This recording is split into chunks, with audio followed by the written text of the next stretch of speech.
Ran like an ad on it for the first time. I had like never done a promoted post, and I went and saw the comments from like random people who just had like as an ad on their timeline, and I was just getting ripped apart. People were like, this is so nasty, like filthy, disgusting, trashy. Like everyone was just like going through the list of like all the things, and I was like crying. I was like, oh no, like they think I'm so gross.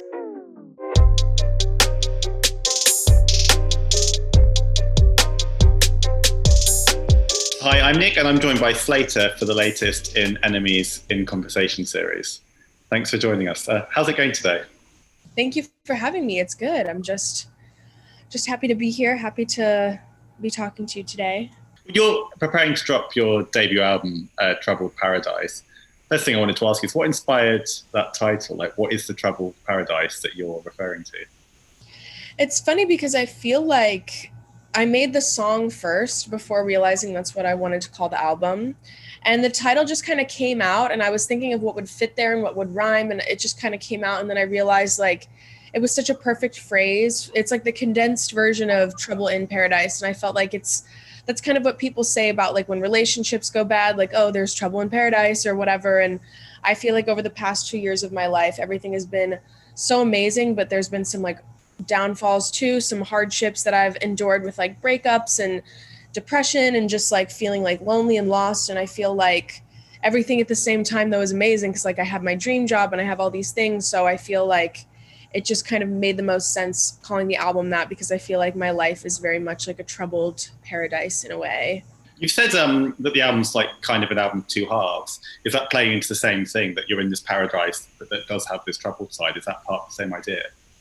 Yeah, definitely. I feel like the first half of the album is all very kind of like intense, like aggressive, more like rappier, like music where I'm kind of just like, you know, getting out like kind of the angst side of myself. And then the second half is like my emotional kind of like dance pop section. And yeah, like I feel like the two halves kind of play on that concept a lot. Were there any like particular kind of classic pop albums, maybe albums that you grew up with, that you kind of listened to before you were making the album? Because the debut album's like a big step, and I guess you wanted to kind of encapsulate things exactly as you are in the moment. For sure. I think Love Angel Music Baby was probably my biggest inspiration, not even just like sonically with the music and things like that, but I feel like visually everything. I remember watching those music videos and everything was very like camp, and like the costumes were crazy, and like the What You Waiting For video was like so insane to me, and like watching it was like the Alice in Wonderland like visuals were so cool to me. And I feel like every song on that album doesn't really fit the same genre, like it's all kind of different. She's got like rock pop, she's got like super 80s pop, she's got just like all kinds of different things that like fit together. So I feel like that inspired me that like it doesn't all need to be one genre. I could kind of like play with different genres and do what I want to do. I think that's a really interesting point about that album, because as you say, like it does so many different things musically, but yet it's got this really strong identity. And I guess a big part of that was the visual stamp she put on the whole campaign. Yeah, for sure. I feel like no two songs sounded alike on that album. So I was like, I feel like it was such a classic, and it was just like my biggest inspo, where I was like, okay, I'm going to have each thing be its own little like mini era almost, where Cowboys kind of felt like its own moment. Like I feel like they could all fit to their own albums in a way, but they all kind of come together and it works together on this project. Which song on the album do you think people will be most surprised by? I feel like the song Venom is pretty insane sounding. That's like the most party track of them all, I feel like. But I also think Letters is going to surprise people. That's the very, very last song on the album. And it's like definitely the first time I've ever done like a true like ballad. So I feel like people are going to be really surprised that me with all my crazy like sexualized music is coming out with like a really sweet like love song. But I think that's definitely going to surprise people in a good way, Was that part of the idea, to kind of subvert people's expectations right at the end of the album? Because it's almost like you've made this album that feels very Slayyyter in different ways, and then you've got this song at the end that's kind of a curveball, and it's almost like saying, hang on, this is like a direction I could kind of go in next time. This is a whole new me. I kind of like that you sequenced it right at the end of the album. Yeah, I feel like it's kind of a sweet send-off and definitely like a wink of what's to come, I guess, and kind of in the headspace I'm in. I feel like the whole album is me just being like bitter and heartbroken and like feeling bad and depressed. And then the very last song is about like falling in love. And I feel like the next kind of era of music that I'm going to do will be a bit in a better headspace and kind of touch on themes that I haven't like really had to write about in a long time.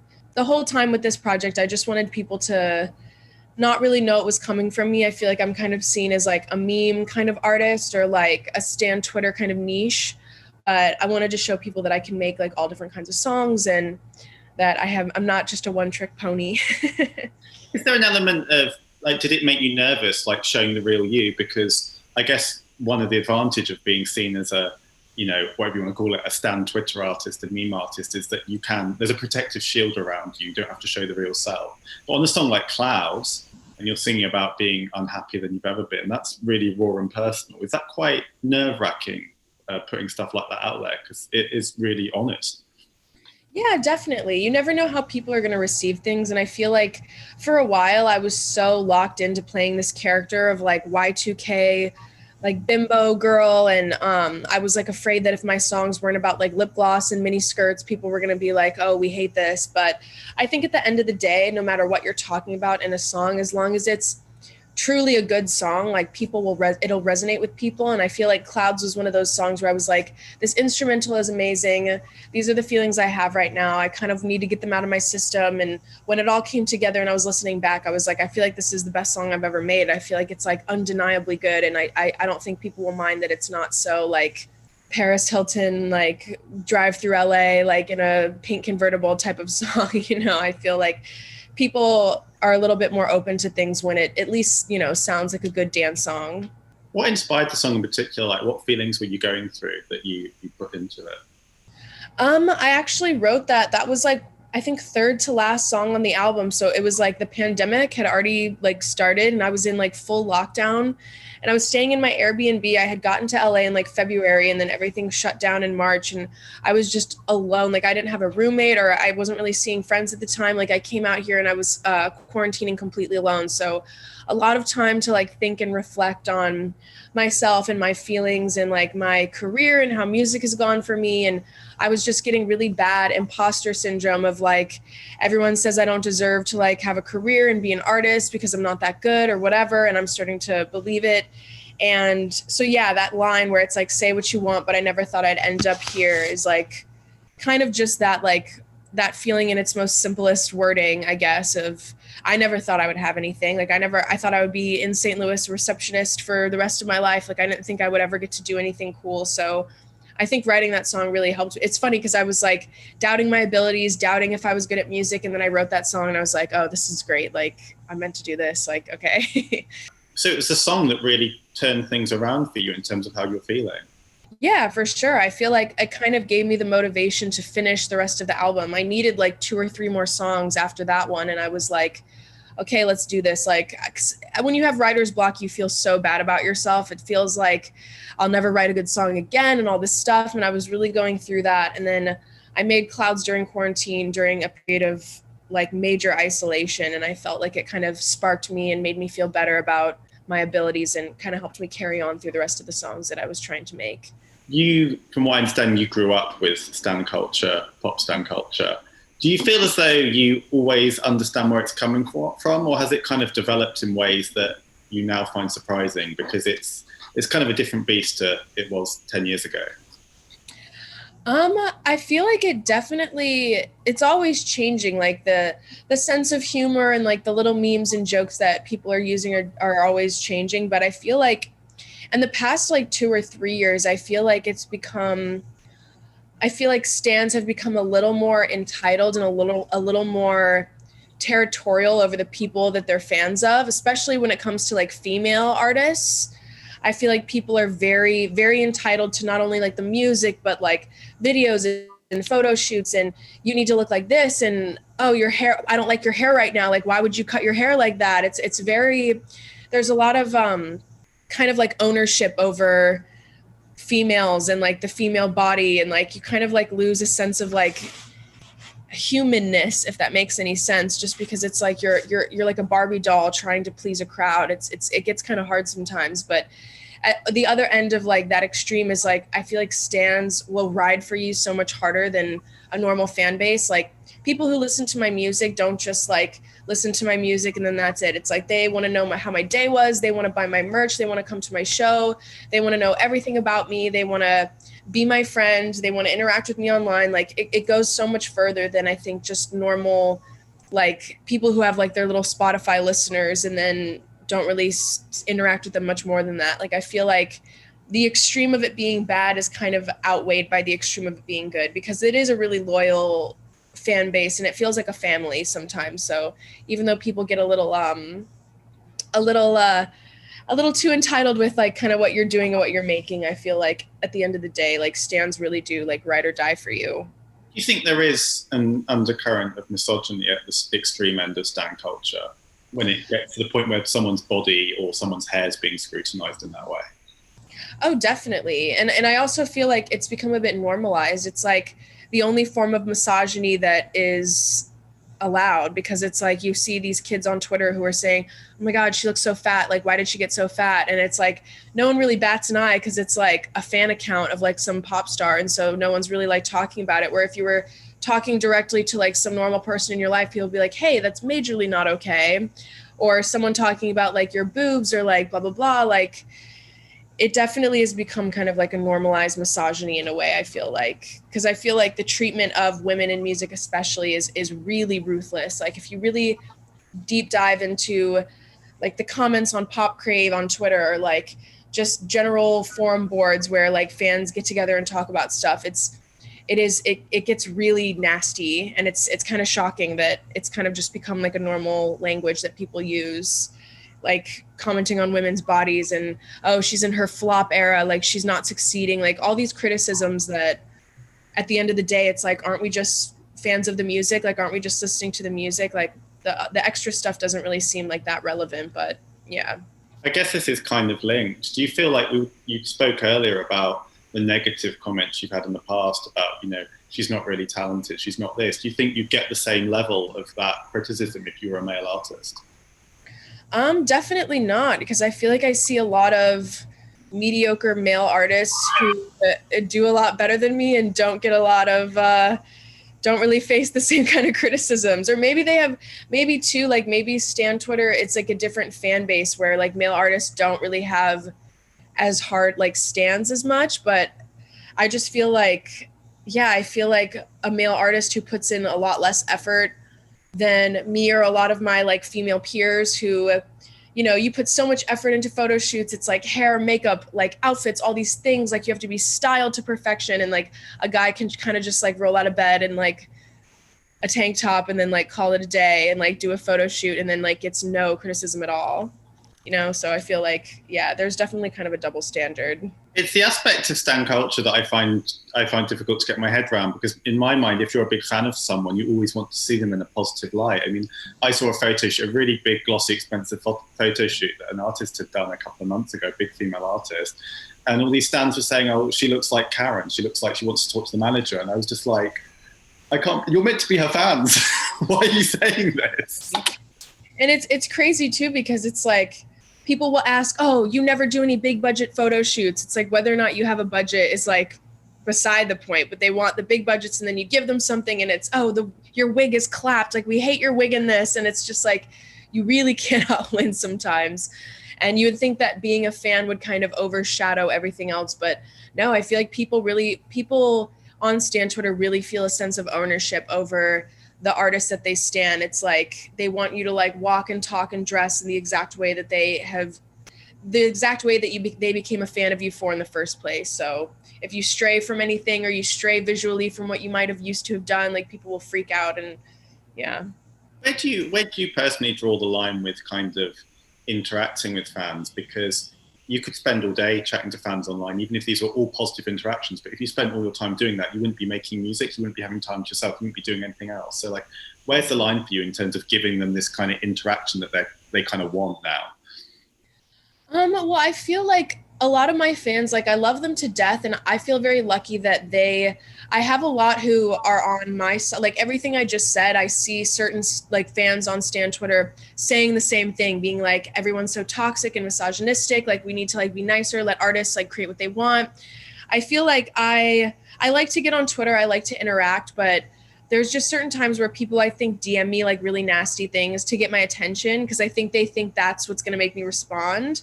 And sometimes I have a very thick skin. Things hurt my feelings sometimes, but it takes a lot for things to bother me. So sometimes I'll be like, haha, funny, but for the most part, I try to just reply to kind messages. And when people talk about like other things is when it goes too far, I guess. I wanted to ask, move the conversation a little more positive now, about a lyric on Throatzilla, Queen of the Huns, I'm Attila. I was wondering, like, the term Hun, it's kind of a British kind of British Twitter, British Instagram thing. Is it crossing over to the States now? Is Hun culture becoming more global, do you think? Oh, definitely. I feel like that's such a fun word that makes me feel like I'm like a housewife whenever I call people like a hun, like, hey, hun, like that line actually was inspired when I was at a show. I forget what show it was. It might've been Texas, but this group of people I recognized from Twitter, like fans came up to me and they're like, oh, like, can you do a shout out to the Huns group chat? And they had this little group chat amongst each other called like the Huns. And I always thought that was so funny. So I like made that line. I was like, I am queen of the Huns, just like Attila. Or I didn't really pay attention in history, so I don't know if that even makes sense. You've touched on this as well. Your music's known for being really kind of sex positive, sexually unapologetic. How important is it for you to put that message out there? And do you feel as though it's always understood in the spirit in which it's intended? I feel like through my fan base, everyone pretty much understands it. I feel like I like just to like be funny in music. I like to, every lyric I write, like I like to have an air of like humor to it. So I feel like naturally like being sexual in such a vulgar, ridiculous way is kind of like the best way to like not take a song too seriously. Like whether it's like the line about like a bleached asshole in my song Self-Destruct, like you really, it's just, it's funny and it's fun to like play on lyrics like that. Like I think Cardi B does that in a really great way. Like she writes really vulgar things, but it almost is just like tongue in cheek. Like it's so humorous that you can't even like think it's like so sexual because it's funny, you know? So I feel like a lot of people receive it in the intended way. At least my fans do, because everyone's really accepting and can laugh and stuff. I feel like my mom definitely gets a lot of like dirty looks, I guess, or like from people that she knows from like my hometown who are like, her songs are just so disgusting. Like I don't know, like I don't know what that's from. Like I feel like people really take it a little too seriously, but I think for my intended audience, everyone gets it, so that's good. Well, this is kind of wondering because I understand that like your intended audience would get it, but I do wonder if maybe someone somehow ends up on like one of your videos on YouTube and just would not. Have you encountered people who just don't get what you're doing at all in terms of like music, lyric, aesthetic? Do you ever get? Definitely. Yeah. I feel like the number one place where I see that is when my team will run ads on like music video or like lyric videos, like that like pushes your Instagram post to like a lot of people who might not have seen it before. And I will never forget when I came out with Daddy AF. They ran like an ad on it for the first time. I had like never done a promoted post, and I went and saw the comments from like random people who just had like as an ad on their timeline, and I was just getting ripped apart. People were like, "This is so nasty, like filthy, disgusting, trashy." Like everyone's just like going through the list of like all the things, and I was like crying. I was like, "Oh no, like they think I'm so gross." It was terrible, but I got over it. But yeah, that's the real test, is when like people who get that as like an ad on their Instagram page who don't know me at all. That's usually where I get like the worst comments. Do you still get nervous about that when you are like doing a promoted post, or have you kind of got used to it by now? Not really. I feel like I've learned a lot about internet and like marketing culture, or like just like promoting yourself online. And I feel like outrage really gets people talking so much. I feel like a lot of people don't realize when you're feeling like angry about something with a celebrity, it's probably because they're doing it on purpose, because they want people to talk about it. So I feel like when people are leaving nasty comments, or they don't get me, or they don't get it, it kind of just works to my advantage, because it's, you know, they're talking. I feel like if people hate something, they're going to talk about it twice as much than if they love it. So I definitely think it like works to my advantage sometimes when people are just like sounding off about how much they hate me, because at the end of the day, it's still clicks and social media engagement, and it's still comments and all that. So I think it works out. Well, I guess it's true, because I guess if people just don't have much of a thought on something, if they're just indifferent, they're not going to talk about it, and it just kind of it's not going to rise to the surface in a way. Yeah, definitely. And that's why it's so funny when people get so mad. Like, I feel like celebrities kind of get in trouble for things all the time, whether it's like promoting a product or a brand, and everyone's like, how could they do this? This is so messed up. And it's like, I promise you that they sat in a room with a bunch of people and they were going to figure out how to get on your nerves. Like, it's really how things work these days, which I never want to make people mad on purpose. But I think by just being like a sexual woman, it makes certain people mad anyway. So yeah. Yeah. So you tweeted just recently some baby photos, and you said, even as a baby, I was always looking camp right in the eye. At what age did you realize that you had like a performer inside you, you had a show person inside you? Was that something you knew as a kid? Honestly, yeah, very, very young. My mom put me into dance lessons super, super young, and I really loved it. And I felt like even as like a 6 or 7 year old in like dance class, I was always the one who wanted like the most attention. Like, I always wanted like the solos. I always wanted everyone to all eyes on me.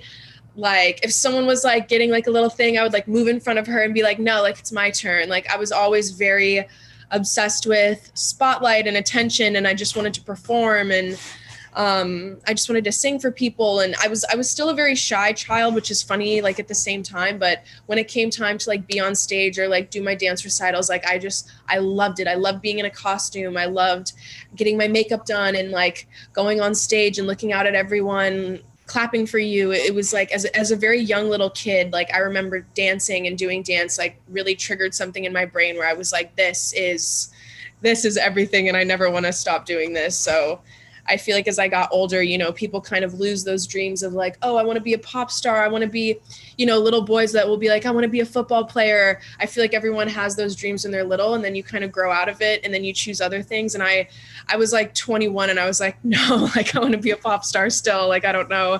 It's not going away. So I guess I need to try to make it work somehow. At what point did kind of dancing segue into making your own music? Was that during your teenage years? Well, I feel like I quit dance when I was like going into high school. So I kind of stopped that. And then I got really into choir, which I had always been like doing dance, but never really taking singing seriously. And I feel like when I went to high school, I had this choir program and this choir class where it was essentially like free voice lessons. So because I went to like a public high school, and like the program for music was like honestly pretty good. So that's like nice. But they had like this choir program a cappella, and I just remember being like, oh, like I can actually learn how to sing. Like, I'm not going to sing like a choir person like in my music, but it'll at least teach me like technique and like all these things. So I feel like I kind of went from dance to getting more into like singing and being in choir. And then after high school, I went to college for a year and then dropped out. And then just all of those things from along the way, I just applied into my music for sure. How did you come up with like the whole Slayyyter image aesthetic? Because obviously you say now you're showing more of the real you, but to begin with, it was very stylized. It was very much, I guess, a persona. Like, how did you come up with that? I feel like when I was living in St. Louis, I kind of created like this e-girl character. It wasn't always like what it like the music of it. Like, I kind of was just posting selfies and like doing my makeup and like had like funny Twitter banter and stuff. And I kind of became known as like the Slayyyter girl or whatever. Like, when I would go out to parties and stuff, or like go to like shows with my boyfriend, like people would be like, oh, like you're Slayyyter. And I kind of just really like adapted this like this personality or persona or whatever, where I would wear like fur coats to like very casual things. I just became very like ridiculous. And I feel like people kind of knew me as being like more of like a character. And so then when I started making music, I kind of like pushed it into like high gear, where I did my eyebrows really, really thin. And I wanted to like embody like this like kind of Nicole Richie, Paris Hilton, like Y2K, Pamela Anderson kind of personality. And yeah, like just be like this like trashy like Barbie, like this like Rock of Love Barbie that like made pop music. So I feel like that all kind of like went hand in hand with each other. But it definitely started before I started like my music, was that kind of persona. What appealed to you about those female Y2K icons? What was it about them that you were drawn to? Um, I feel like hearing my mom, this is so funny and I don't mean to like put her on the spot or like make her like sound bad, but hearing her call a certain type of women like trashy when I was young, it was almost like the forbidden fruit where I was like, oh, she's beautiful. Like I remember my mom being like, Pamela, like out of jealousy, honestly, like she was probably jealous, but she would be like, Pamela Anderson is so trashy. And in my head, I would Google Pamela Anderson. I'd be like, she's the most beautiful woman I've ever seen. And I feel like being told that like that was not what you want to look like made me, out of like a rebellion thing, made me want to look like that so much more. So I feel like Pamela Anderson especially was like my biggest inspo, like just the thin eyebrows, like huge boobs. Like she always had like lip liner and like would put a little like, I used to like draw like a little beauty mark on too. Like I loved like the town tramp kind of aesthetic, kind of like how I think Dolly Parton has said something before about how like she really worshipped like the town tramp kind of look. And yeah, I just thought it was inspiring to me. I think it makes people look at you. It makes people either go like, wow, like she looks so cool, or like, ew, she's nasty, like she's trashy. And I just kind of loved like the polarizing nature of like a lot of those female figures of Y2K pop culture. They're very polarizing. People either loved Paris Hilton and were her biggest fan, or they hated her and were misogynistic and said horrible things about her in the media. And it's just like she still carried on and was herself. And I think that really inspired me a lot, for sure. Interesting in the last few years, I think the way society as general kind of thinks of those women is really changed, especially with Paris Hilton. Like, I think she's kind of been, we give her a lot more credit now as like a businesswoman and as a really smart operator. Like that was a persona she came up with and really worked to her advantage in a really smart way. It's only been the last few years that we've really kind of given them credit, I think. Yeah, well, it's just like Marilyn Monroe. It's like she didn't actually act like that. It was very much like a persona and a personality created to kind of interest men and get men interested in seeing her movies and, oh, she's so hot, blah, blah, blah. And I feel like Paris Hilton, it was like the Y2K version of Marilyn Monroe where, yeah, they called her every name in the book. And it's so crazy to look back at like late night show appearances she did, and like the way that talk show hosts would talk to her was so horrible. And it wasn't even that long ago. And now I feel like everyone's like, wow, like we can't talk to women this way, no matter what they look like or dress like that's heinous. So yeah, I feel like it's pretty crazy. During like the early 2000s, we're so misogynistic, but like it's kind of like been like swept under the rug a little bit. But a lot of late night show host like clips will prove otherwise. Yeah, and the thing is with YouTube is we've got receipts now. That stuff will be found at some point. It's all out there. Yeah, you can't. Yeah, it's crazy. I feel like people kind of like pretend like they didn't say those things or do those things, especially like these old male hosts, which it's like not to like talk shit on them or whatever, but it is wild, like just the language that they would use around women and like how uncomfortable you would see some guests being. Like I've seen ones of Pamela Anderson being like, don't touch me, don't talk, like, like it's crazy. You talked about Gwen Stefani, but who were your kind of pop heroes growing up? Who were the pop stars you idolized? Definitely Britney Spears, definitely Gwen Stefani. I would say Fergie too. I loved the Duchess. I had that CD and me and my like friends would always listen to that at like sleepovers, and we like thought we were so cool because we would be like, oh my God, we just said shit. Like, but then I feel like when Lady Gaga debuted, which was kind of when I was like in like later when I was in middle school, probably like 2008, I was probably like in 7th or 8th grade or something, that like shook me to the core. When like Just Dance went #1 and she like debuted and like I was like watching her videos for the first time, that was like the first time that I felt like I could be a pop star. Like I feel like all my pop idols were people that I loved, but it was always, they were very kind of like out of reach or did not seem like something that I could be. But Lady Gaga like totally turned my world upside down. I remember buying The Fame, and it was kind of the first like non-Disney Channel album I had ever owned myself.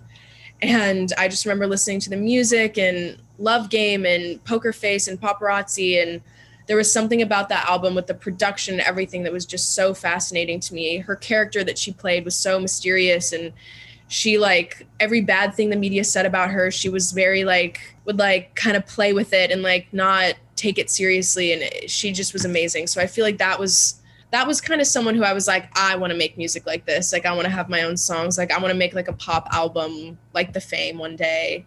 What was it about her that felt more like within reach than previous pop stars? Was it the fact that she was less guarded in a way?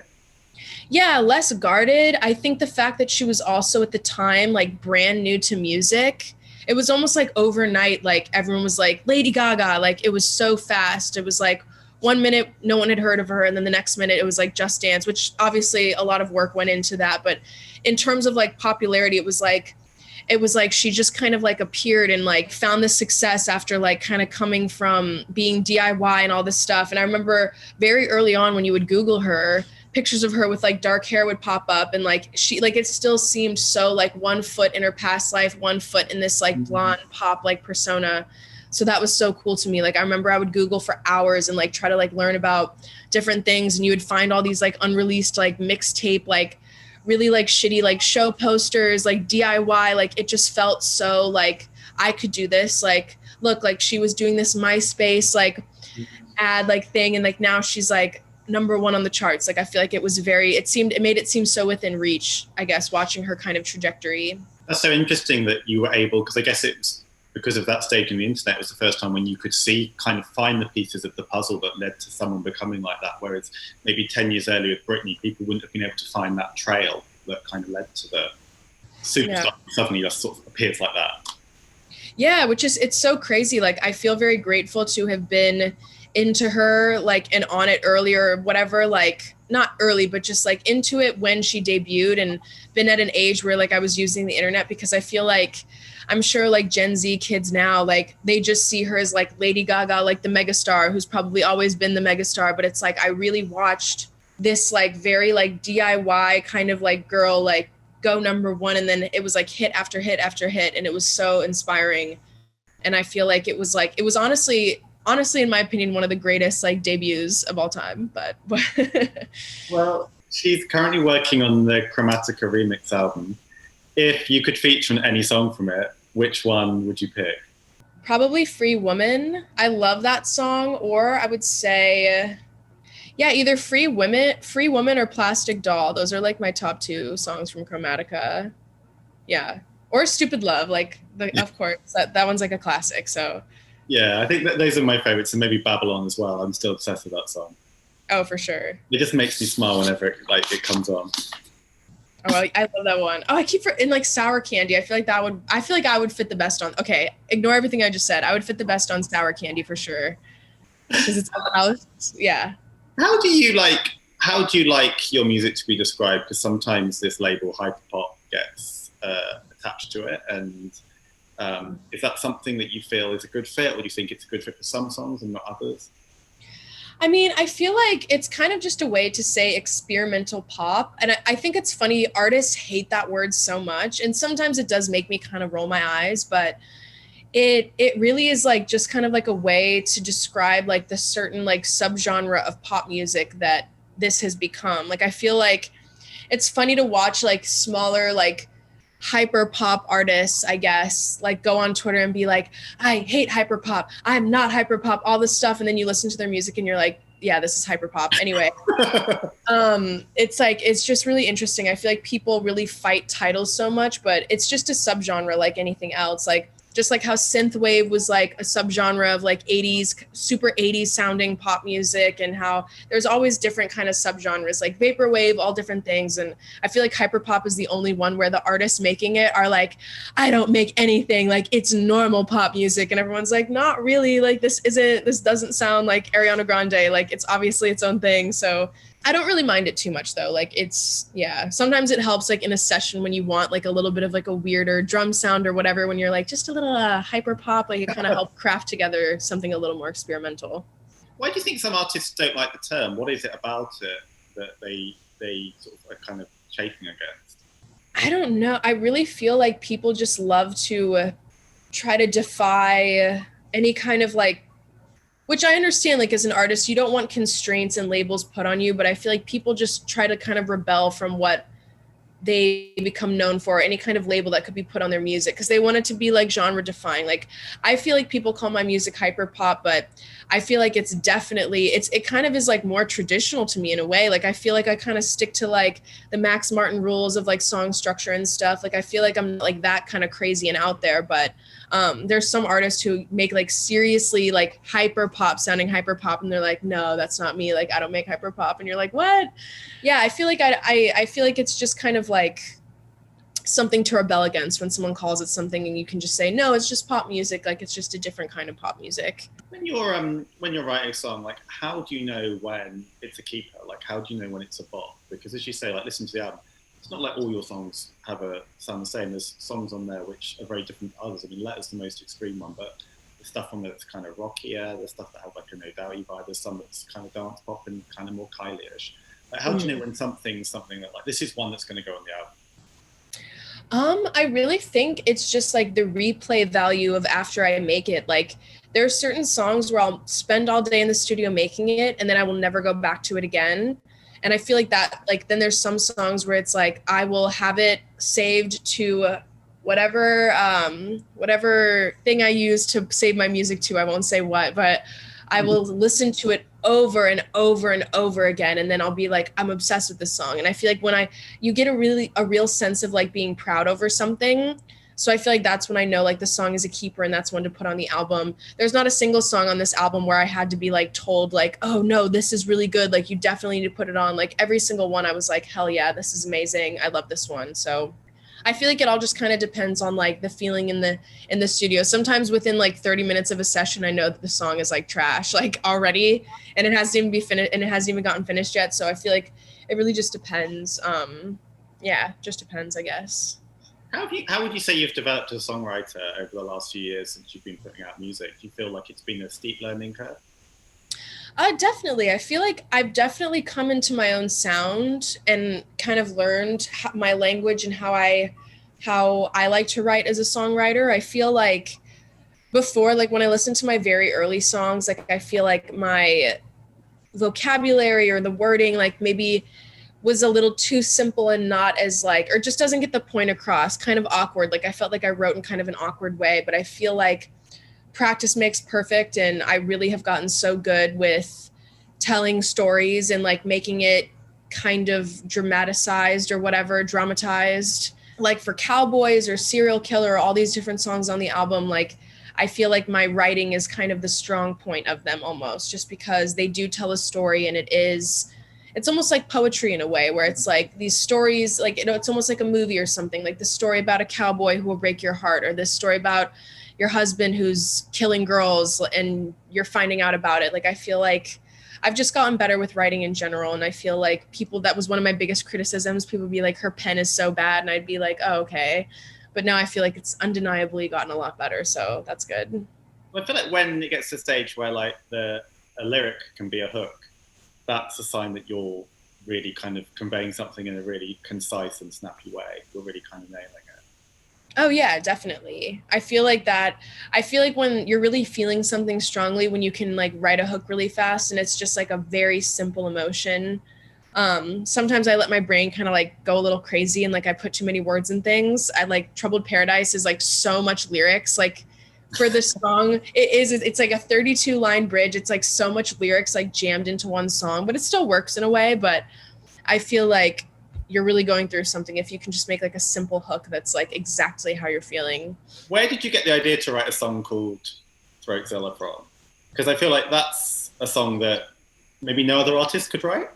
It's funny, actually. I was at dinner with my friend Alessandra, and her boyfriend was like, I forget what we were talking about, but he just mentioned something about like Throatzilla, like a porn star. And I was like, that is the funniest word I've ever heard in my life. And I went home that day and I was staying on my friend's couch while I was in LA. Like, and I had these beats from Guppy, and I opened that beat and I was literally just like lying on my friend's couch, like in my notes app, just typing out this song, like laughing to myself, like just like, ha ha ha, like this is so funny. And the next day we went and recorded it, and yeah, the rest is history. I feel like it's funny that was like a song I heard the word that day, and then I like went home and like wrote a whole song about it, and I just wanted it to be like this funny like rap song that was like clever and funny rhymes, and yeah. I'll just ask one more question. It's slightly cheesy, but when people hear the name Slayyyter, what do you want the first thing they think of to be? Icon. Perfect answer. Right? Well, yeah, thank you so much for your time. It's been a pleasure. Thank you so much. This was fun. Thank you.